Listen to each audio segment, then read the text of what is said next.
সরকার। বাজারে গেলে মানুষ খালি হাতে ফেরত আসতে হয়, চাঁদা আগের থেকে 3 গুণ বেশি দেওয়া লাগে। তারা প্রথম ওয়াদা ভঙ্গ করেছে, গণভোটের গণরায় অনুসারে সংবিধান সংস্কার পরিষদ গঠন না করে। গণভোটে যে ওয়াদা তারা দিয়েছিল জুলাই সনদের পক্ষে, সেই জুলাই সনদ তারা এখনো বাস্তবায়ন করে নাই। অন্যদিকে আমরা দেখছি জনগণের যে মৌলিক চাহিদা, গ্যাস, বিদ্যুৎ, পানি ইত্যাদির সংকট, কৃত্রিম সংকট তৈরি করেছে এই সরকার। নিজেদের ভাগ বাটোয়ারার জন্য সিন্ডিকেটের সাথে হাত মিলিয়ে কৃত্রিম গ্যাস সংকট করে তারা গ্যাসের দাম বাড়ানোর পায়তারা করছে।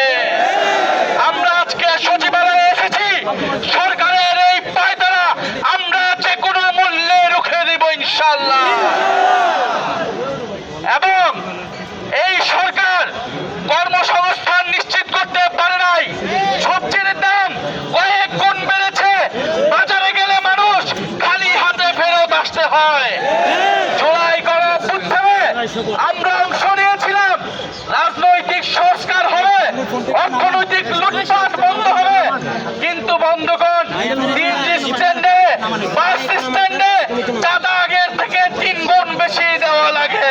এই পরিস্থিতিতে আমরা দেখতে পাচ্ছি বিশ্ববিদ্যালয়গুলোতে ছাত্রদের উপরে, সাধারণ শিক্ষার্থীদের উপরে, বিরোধী মতের উপরে সরকার দলীয় ছাত্র সংঘদের দমন পীড়ন, নির্বাচিত ছাত্র সংসদ নেতৃবৃন্দদের উপরে হামলা করা হচ্ছে, একযোগে সকল ক্যাম্পাস দখলদারিত্ব করার চেষ্টা করা হচ্ছে। আমরা এই ধরনের আচরণের সাথে পরিচিত এবং এই ধরনের আচরণ আসলে জনগণের পক্ষ থেকে কি করতে হয় সেটার সাথেও আমরা পরিচিত।